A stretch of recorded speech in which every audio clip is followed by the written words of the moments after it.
आज हम लोग शुरू करने जा रहे हैं अपने चैप्टर मैन्युफैक्चरिंग इंडस्ट्रीज से एक और इम्पॉर्टेंट टॉपिक जिसका नाम है industrial pollution and environmental degradation. देखिए, इसके पहले ना हम लोगों के पास दो बहुत इंपॉर्टेंट और दो बहुत बड़ा बड़ा टॉपिक था। पहला था आपका एग्रो बेस्ड इंडस्ट्री, जिसके बारे में हमने अलग अलग प्रकार के इंडस्ट्री के बारे में पढ़ा। उसके बाद था आपका मिनरल बेस्ड इंडस्ट्री, उसमें भी हम लोगों ने अलग अलग प्रकार के इंडस्ट्री के बारे में पढ़ा, है ना। चलिए, उन दोनों को खत्म करने के बाद हमारा एक नया टॉपिक का शुरू होता है जिसका नाम होने वाला है industrial pollution and environmental degradation.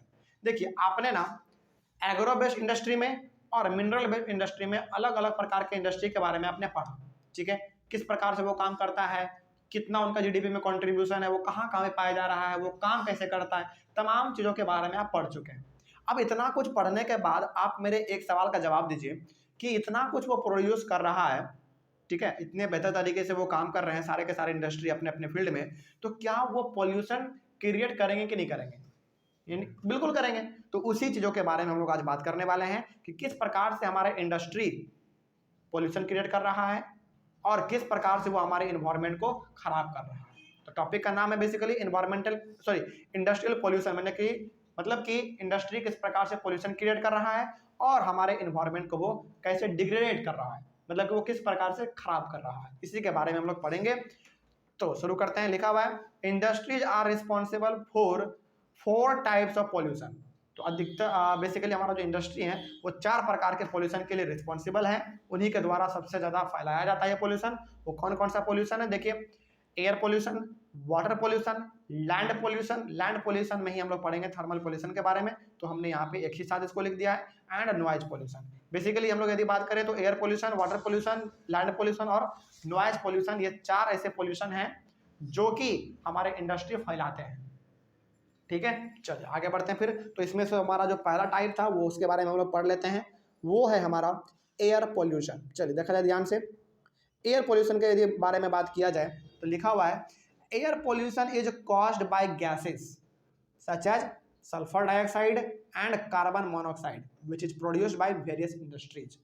देखो, एयर पॉल्यूशन जो है ना अलग अलग प्रकार के चीज़ों से हो सकता है, यानी कि हमारा जो है वातावरण, यानी कि हमारा हवा जो है वो खराब हो सकता है अलग अलग प्रकार की चीज़ों से। लेकिन चूंकि हम लोग यहाँ पे इंडस्ट्री के बारे में बात कर रहे हैं तो अधिकतर इंडस्ट्री सल्फर डाइऑक्साइड और कार्बन मोनोऑक्साइड प्रोड्यूस करता है, जिस वजह से हमारा जो एयर है वो पूरी तरीके से खराब हो जाता है, ठीक है। इस बात को आप याद रखिएगा। उसके बाद है gases contain both solid as well as liquid particles like dust and smoke. तो हमारे जो गैस होते हैं हमारे इन्वायरमेंट में, जो हमारा हवा है पूरा, वो 2 प्रकार के यानी कि 2 प्रकार के चीज़ों को वो अपने आप में कंटेन किया रहता है। पहला हो गया आपका सॉलिड, दूसरा हो गया लिक्विड। इस सॉलिड का बात करें तो वो हो गया आपका डस्ट, यानी कि धूल। धूल क्या होता है? सॉलिड ही तो होता है, हालांकि बहुत छोटा होता है लेकिन है तो सॉलिड। और उसके बाद यदि हम लोग बात करें स्मोक का, यानी कि धुआं इन सबका, तो वो क्या आपका वेपर है, बेसिकली लिक्विड है, आप लिक्विड मान लो, ठीक है। चलो आगे बढ़ते हैं फिर आगे। तो बेसिकली आप यहाँ पे ये देख रहे हैं कि गैस हमारा दोनों प्रकार के चीज़ों को कंटेन किया रहता है, सॉलिड भी और लिक्विड भी। तो सॉलिड में हमारा हो गया डस्ट और लिक्विड में हो गया हमारा स्मोक, ठीक है। आपको थोड़ा बहुत कंफ्यूजन हो सकता है कि सर यहाँ पे लिक्विड हमारा स्मोक कैसे हो गया। देखो, बेसिकली है स्मोक, लिक्विड ही है वो। जब उसको आप थोड़ा बहुत कंप्रेस कर देंगे तो लिक्विड ही बनेगा, है ना। चलिए आगे बढ़ते हैं फिर। Smoke is produced by chemical industries, paper industries, refineries and smelting plants.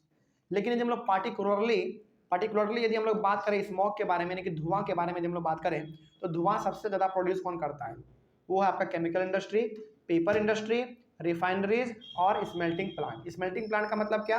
जिसमें कि हम लोग किसी चीज़ को पिघला के कोई नया चीज़ बनाते हैं, है ना। जैसे आपने पढ़ा था ना एल्यूमिनियम स्मेल्टिंग, तो किसी चीज़ को हम लोग क्या करते हैं, पिघलाते हैं, उसके बाद एल्यूमिनियम बनाते हैं, ठीक है। तो ये basically chemical industry, paper industry और रिफाइनरी और स्मेल्टिंग प्लांट ऐसे हमारे पास इंडस्ट्री हैं, प्लांट हैं, जो कि स्मोक को ज़्यादा प्रोड्यूस करते हैं, धुआं ज़्यादा प्रोड्यूस करता है। आगे, smoke is also produced by the burning of fossil fuels in small and big factories that ignore pollution norms.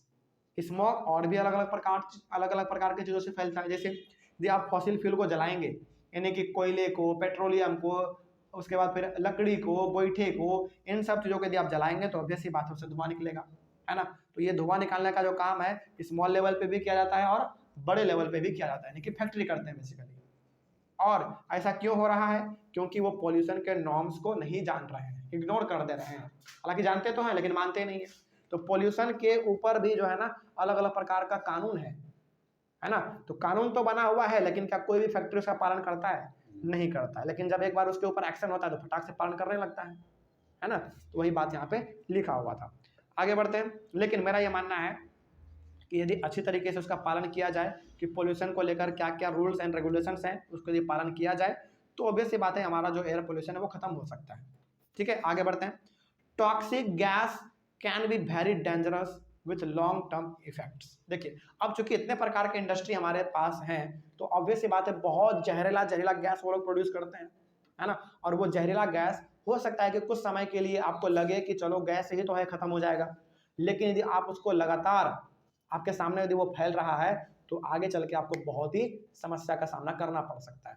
हो सकता है कि आपका जो धड़कन है यानी कि जो आपका हार्ट है वो जाम हो जाए, है ना, आपको अस्थमा हो जाए, अलग अलग प्रकार के चीज़ों का आपको यहाँ पे बीमारी हो सकता है। ठीक है, आगे। Air pollution adversely affects human health, animal, plants, buildings and the atmosphere.